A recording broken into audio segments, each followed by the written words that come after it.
coming back to school with me. We could have done it all so easily. Hi, my name is Craig Thompson Wood. I'm the board game teacher. Thanks for coming to my games room. Today we're going to take a look at Guardians Chronicles, Clash of Heroes by Red Joker Games.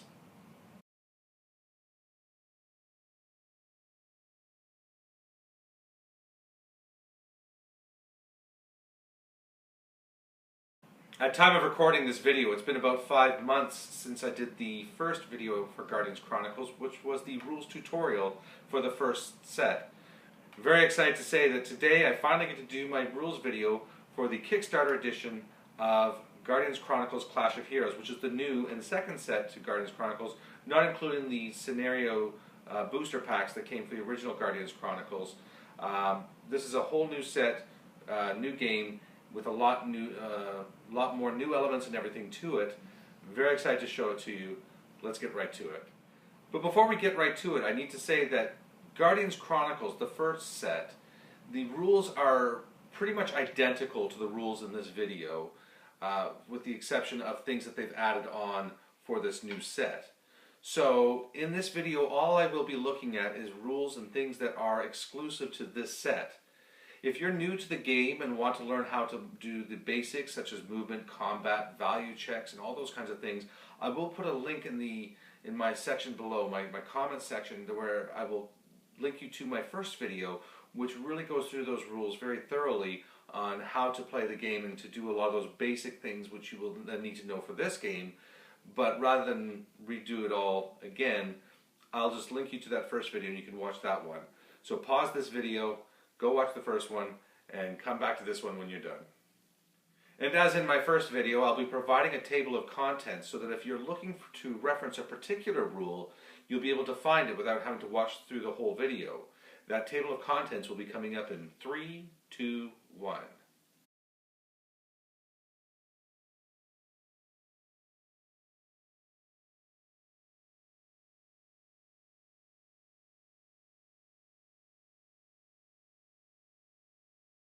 So one thing I want to say off the bat is if you are a fan of the original Guardians Chronicles, or you were interested in the first Guardians Chronicles but knew that the new game was coming out and that it was going to be a very different game, I know that after I'd done my first video there was some comments about the fact that it was a dead game and that the new game was going to replace it. Well, let me just reassure you that that is not the case. This game is in fact a sort of an evolution of the first game. It takes everything that the first game had, uses the same system, so everything is perfectly compatible, but then elevates it to a new level by just taking the heroes outside and giving them so many more things they can be doing that it's I'll show you more later, but let's just say it is perfectly compatible. It even makes sure that they have such things here, so like for the Terror Trio they have a crossover pack. So anything that came with the original stuff, any of the original material, the scenario boosts and things like for the Atlantis, there's a crossover pack. Liberty Patrol has a crossover pack. There's crossover packs for anything Night Squad as well. They all have crossover packs. Everything is still compatible with the new set. It just sort of enhances and builds into the new set. And anything from this set is also retroactively compatible to the old set because the old set just does less of what this set does. The old set, you're going through bases. This one, you're more outside and dealing with your outside environment.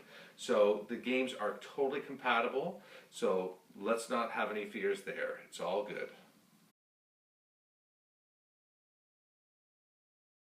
So Guardians Chronicles Clash of Heroes, while being very similar to Guardians Chronicles, the original game, in terms of how it is played, there's some big differences in it. First and foremost of which is the fact that Guardians Chronicles, the original, would play 2 to 5 players, in which one person would play the villain, almost always Dr. Skarov, and face off against the other players who would control the heroes. So it was what was known as a one versus all game. In this one, this game is player versus player almost all the time. There is opportunity for solo mode or cooperative play, but I'll discuss that in a little bit. The main thrust of this game is to be a player versus player game in which the players control teams of heroes. So if there's 4 players, they can have 2 heroes on each team and face off against each other. If there is an uneven number of players on the teams, then there is opportunities for things known as team-up heroes or sidekicks, which can then help to balance out the teams. And again, I'll explain that in a little bit. But for now, let's get this game in for a closer look and see how it's played.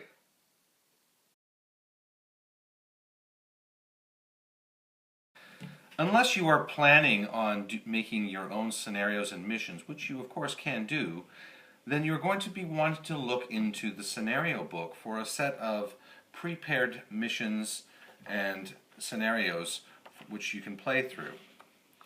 I'll explain some of the key features of these scenarios so that you understand what you're looking for as you do them. Also know that while this is the regular scenario book for Guardians Chronicles Clash of Heroes, they also have a whole series of other ones here that some came with it, such as L'Intrepide and Wall Climber, but some were add-ons which were to incorporate the previous material that was prepared for the scenarios of the first one. For example, Night Squad, the Terror Trio, and the Atlantis Attacks scenarios, which were added to the original Guardians Chronicles, have their own scenarios which are prepared for Clash of Heroes, which can be used in this one as well with the characters from those ones. But let's take a look at some of the key features. In the main scenario book, on the inside cover, they show you the features here which are important. For starters, you want to look at the number of heroes that will be played in the scenario. If they have the crouching girl in blue, then that's for 1 player. The man in green is 2, 3, and 4. So really, I mean, you look at the number of heroes and the number of heroes player. They have recommended number of heroes per team. So this is how many players you'd have on each team. Is it a 1, 2, 3, or 4 people recommended? So you want to pay attention to that. Also, they have here the difficulty rating for the game. So they will have it in the top corner. Now, while they have the different color symbols, the green for the very easy, it will called introductory, and it is very easy. You shouldn't even expect a challenge. Yellow is called easy, normal, and then hard. So you'll find those in every scenario. You'll find the difficulty of the mission, and then you'll also find the number of heroes required for each team, or recommended for each team. Now those might be in different spots for each mission, but just, they will be somewhere near the top for each to indicate. Now what you might also find with some missions, now I suppose there's really nothing to stop you from playing co-op or solo if you wish, but they do have some missions which have that extra symbol at the top here which says solo mode. So in solo mode you are controlling all of the heroes, or I guess co-op if you're playing with other people. And so there is opportunities in some of these missions to play in a co-op mode. Once you have selected your mission, for example, I'm looking at Scenario 5, the Voice of Chaos. So I see that this is a normal difficulty scenario. There are up to 3 heroes recommended per team. It also shows me a map of where the scenario is taking place, this little T-junction here. It shows me the starting locations, so the Mercury team will start here, whereas the Guardians team will start here. It also gives me rules and a background to the scenario as to what is happening and what the objectives are. It tells what pieces you're going to need and which tiles you're going to need and which tokens you're going to need. So the scenario booklet will give you all of that information right on it. It's also going to give you one important piece of information which you're going to need, which is the Menace sheet. In this case it says you need Menace sheet, Menace 01. So when you prepare the scenario, you need to get this Menace sheet, and I'll take a moment now to talk about the Menace sheets. So Menace sheets are on these square cards, and Menace sheets give you a lot of really important information for the scenario. So for example, just going down here, it tells you the starting positions and shows you here where the starting positions are for, there's a radio in this one that's important, as well as the villain X Tina. And where all the other players are going to start, which was already shown on the map in the scenario book, but this is just re-emphasizes some key starting points. It also gives any important information. Here has a caution.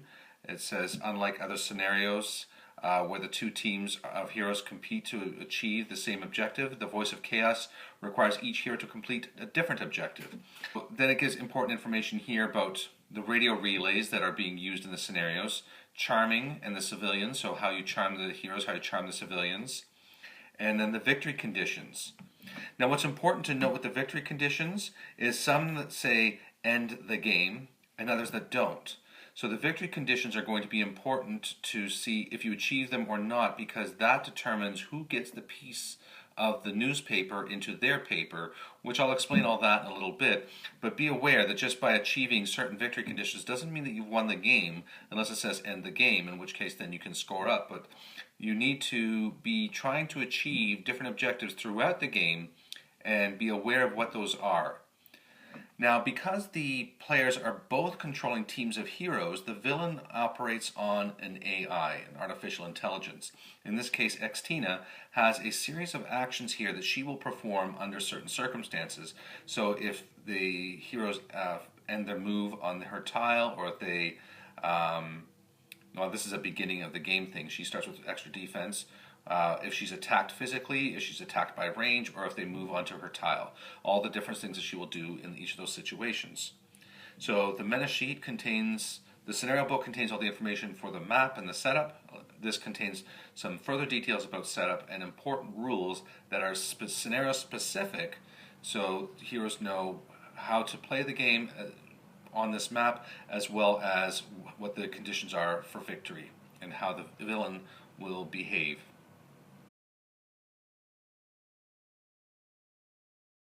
So the round structure of every turn in Guardians Chronicles Heroes Clash is very similar to the original Guardians Chronicles. Each team of heroes is going to decide upon how they're going to use their cards, as well as their initiative order. So I have two teams here. I have Lieutenant Bigfoot with L'Intrépide and Wall Climber with Rage.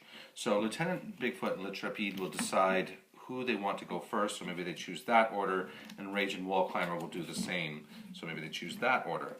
Keeping the cards face down, with the first card that flips over will be the first player that activates once they've determined who has the initiative. Then each player is going to decide whether they're playing their cards as secret techniques or powers.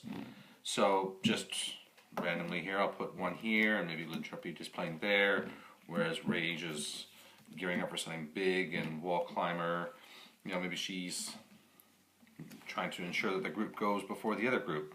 If the team has any of the team-up heroes at the same time as you're putting other cards down, you're also putting cards down for the team-up heroes as well. So all of this will be done at the same time. So now, what you do at this point is, once all the players have set their cards and everything's ready, you then flip and reveal all the cards. So Bigfoot's chosen the terrible time to play his weakness, apparently. So in looking at this, you now add up the speed values of all the players. So you have 3 plus 3 is 6. So this team has a speed of 6. Here we have 3 plus 2 plus a secret technique of plus 1 is 3. So that's a total of 6. So in this case, so whoever has the highest speed wins the initiative and goes first. In this case, however, there is a tie. In the event of a tie, you look to the mental stat. So Lieutenant Bigfoot has a 1, L'Intrépide has a 2, Rage has a 2 plus 0, and Wall Climber has a 2 plus 2 is 4. So they have a total of 3. This group has a total of 6. I can do math. They have a total of 6. Therefore, this group has won the tiebreaker. This group will go first. So they will flip over their card, and Rage bursts into action, doing whatever it is that he wanted to do. Once this first player is gone, so once Rage is gone, then it will alternate to the other side, where now Lieutenant Bigfoot will do his turn, and then it will go back. Wall Climber will do her turn, and then it will go back, and L'Intrépide will do his turn, and then you'll reset the round, and away you go. As before, every team player has 3 actions with which to perform whatever it is that they need to do, unless stated otherwise. Redline, for example, is a speedster, and he gets 4 actions per turn as opposed to 3. Once all the heroes have gone, then you look to the Menace sheet to find out what is the villain's actions. Then just keep repeating this throughout the game until you come to the conclusion of the game. Okay, as I said, I'm not going to be doing a whole recap on the movement and everything, but just to be clear, the areas and spaces are the same in Guardians Chronicles Clash of Heroes as they were in the original Guardians Chronicles. So these spaces are still indicated by the lights. They look like lights on the floor, and so that's where the heroes and the other models will stand.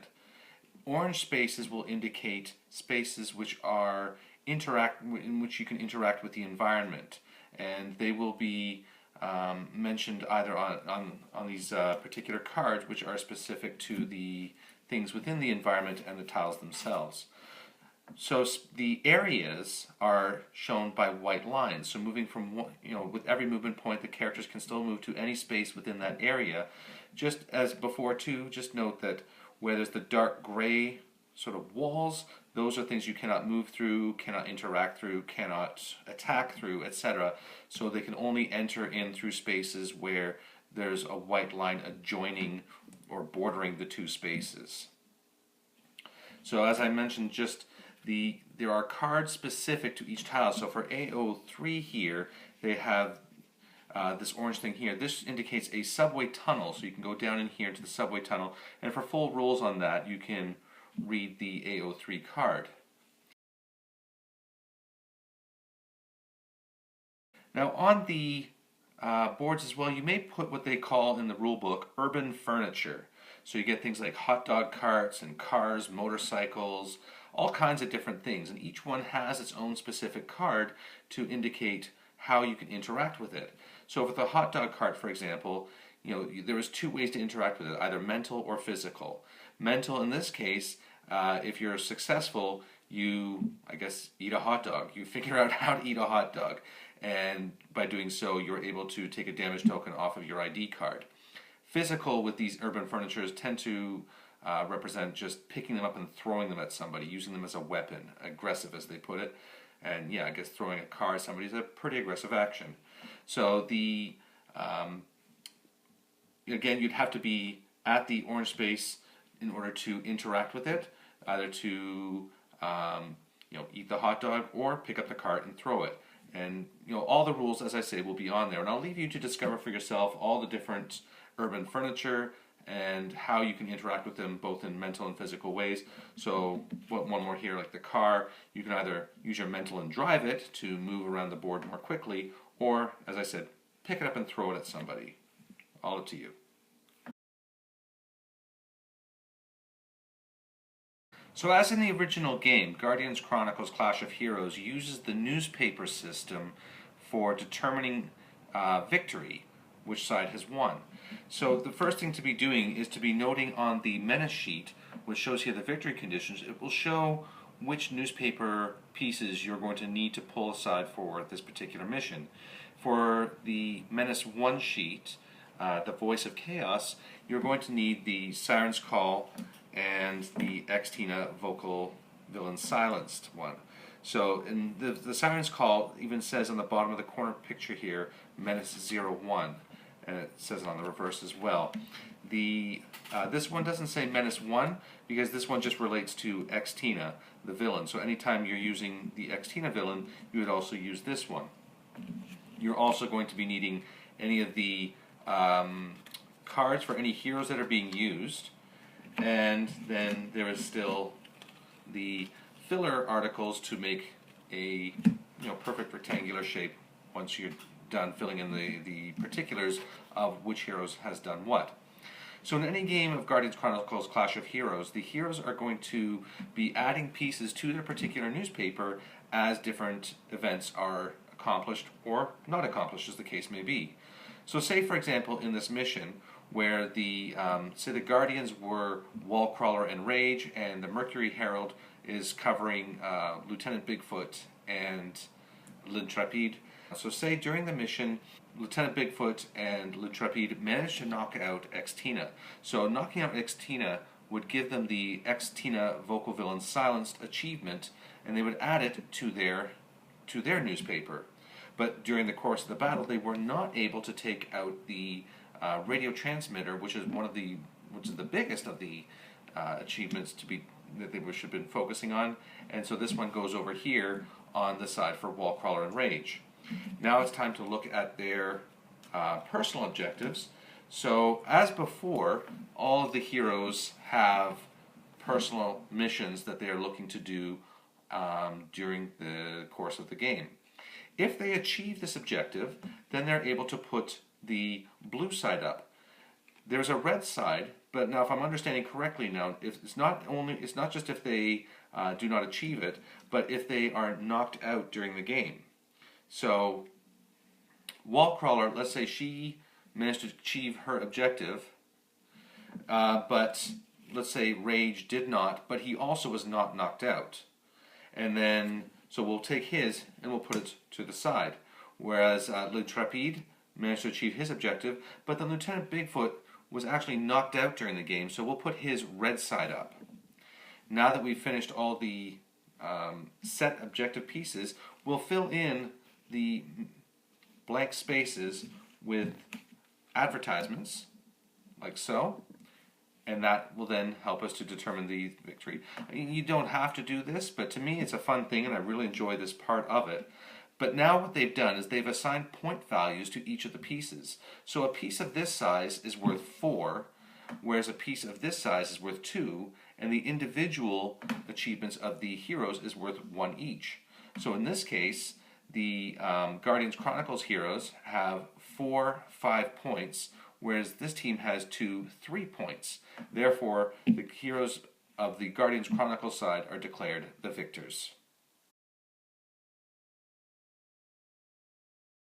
So sidekicks are going to come into play in the game in a couple of ways. The first way is if you have an unbalanced team where one side has more heroes than the other, then each hero, then the hero team can hire up to 2 sidekicks to accompany them in order to bridge that gap, that imbalance. Otherwise, if you're playing solo mode and want a little extra help, then perhaps you can hire a couple of sidekicks in order to give you a boost. Sidekicks come in a couple of forms. The first way is in the form of sidekick heroes. So here we have the sidekick version of Supernova, Golden Boy, Sergeant Freedom, and Night Vigilante. You can also get sidekicks which are civilians. So here we have a sidekick firefighter by the name of Pascal Bertrand and a sidekick cop by the name of Clem Piccolo. So you either get civilian sidekicks like the everyday heroes of the first responders, or even possibly scientists, hospital crew, firefighters, and so on, or a superhero. So it's up to you to decide how you want to pick those. The other way that you might get a sidekick is you might find them on the map. On the map you're going to have different civilians. So civilians are marked, they have the face of the civilian, and then just as a sort of white silhouette of a person standing next to them with no other symbols. That indicates a regular civilian. Regular civilians can be ordered to evacuate for a mental value of 4. And you can read the card for any other rules pertaining to civilians. If you find people on the map who have a symbol, so for example, there's scientists with a little atomic symbol there, the hospital crew have the cross, the firefighters have the flame, and the police officers have a pair of handcuffs. If you find them on the map, then you can try to convince these sidekicks to join you on this mission. Just to be clear, that when you are hiring sidekicks that you find in the field on the map after the game has already begun, there's not always going to be the same value to get them to join your team. So for example, we looked at Clem before. The difficulty rating to hire them will be indicated on the side of their character sheet, their character card. So in this case, Clem has a difficulty of 5 to hire, whereas the paramedic by the name of Kurt Gobling will be only a difficulty of 3. I guess he's more willing to help than Kurt is. When you get the sidekick, you take the appropriate card and you add it underneath your player card. So let's say Wall Climber here has Night Vigilante as a sidekick, and then also on the map she hires Clem Piccolo, so she can put those 2 under. Once she has 2 sidekicks, she cannot have any more. Sidekicks have their own abilities, as indicated there, and they have the stats, including the action thing that we'd seen before in the original Guardians Chronicles for the villains and their minions, how many actions per turn they get. In this case, Clem will get 3 actions.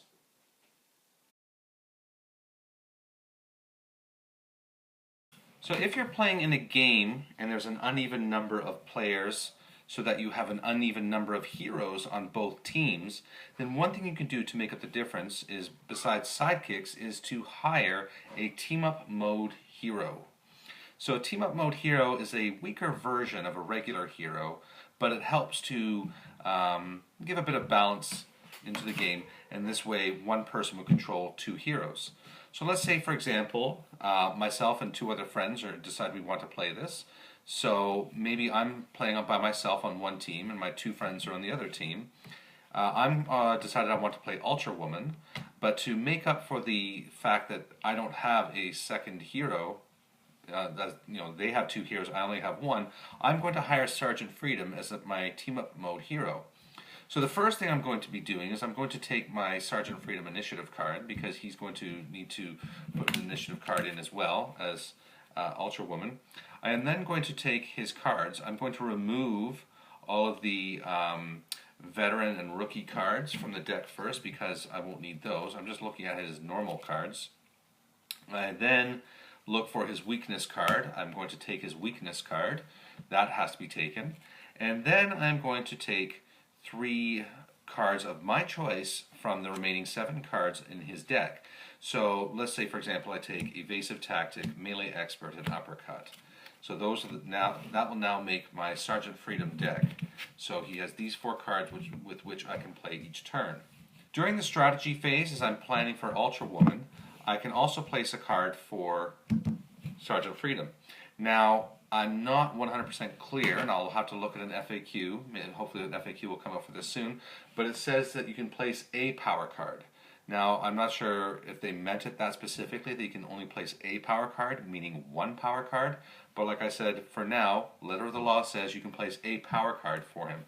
So a power card, remember, are these. It's not necessarily that you're doing a power, it can also be played as a secret technique. But let's say I am playing this card and putting it on the power side here.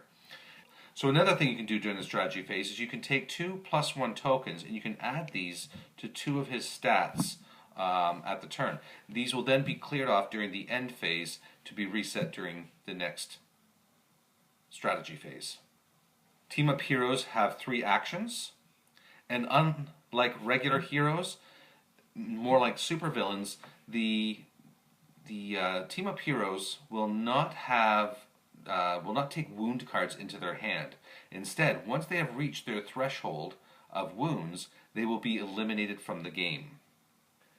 Now, while the rules for the team-up mode heroes are in the rule book, it also mentions in the scenario book here at the very beginning, it does also mention that team-up mode heroes tend to be weak. No, not tend to be. They are weaker because they have less cards. They're weaker than your regular heroes. So for balancing purposes, you have a couple of choices.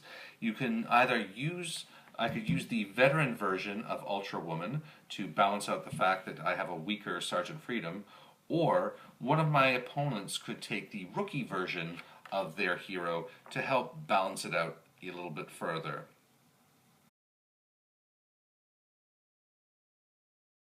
One thing I really love about this game is that they've really taken the time to think of ways in which the heroes can be more like superheroes, doing those kinds of things that superheroes do, like rescuing civilians and putting out fires.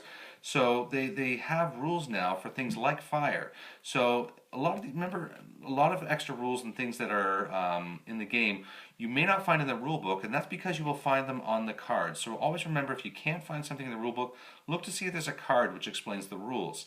So fire here can spread every turn, and you're going to roll the dice to see in which direction it is spreading. And there's rules for entering the fire and how it damages you, etc. Also, there is rubble. So when fire eventually burns itself out, it will leave behind rubble tiles. And the rubble tiles block line of sight and have other effects, but also can be housing civilians. And you can go digging through the rubble to try and rescue civilians before they are killed by the rubble. And to that end, if that wasn't cool enough, then they actually now have rescue dogs that you can use to help you to find any civilians lost in the rubble. So the rescue dogs can add to your bonuses and then can help you to find rubble. And all of these rules for fire, rubble, and the rescue dogs are explained on the appropriate cards. So one final thing I want to show you too is just the some really cool things that they've done with it. So like in this you have a gas station, and this is the gas station tile, exterior AO2, and if enough damage is done to the gas station, it blows up. And so I imagine these would all be fire tiles in here, and the fire can spread around. It's just another example of all these cool things you can do. This game really just takes it to another level in terms of feeling like a superhero game where the supers are doing things, interacting with the environment, and having all kinds of things they need to take care of besides just taking care of the bad guys, but protecting the innocents. So that's going to be it for Guardians Chronicles Clash of Heroes. I'm not doing this channel to do reviews. I don't want to get into the habit of doing reviews, but I just have to say I love this game. I mean, I'm a huge superhero fan, and this game, there's absolutely nothing even close to it out there on the market. I mean, Guardians Chronicles, I already said, was the best superhero game out there, hands down. This game just takes it to a whole new level. I mean, everything that you can do in this game, from the fighting the bad guys, to rescuing civilians, to putting out fires, to digging through rubble, to sidekicks, and just everything. It's amazing. It's so cool. I just love everything about this right now. I'm so excited to play this more.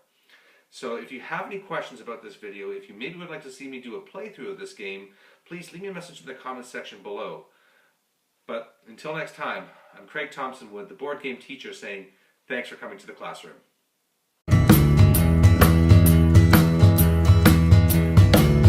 Are you coming back to school with me? We could have done it all so easy.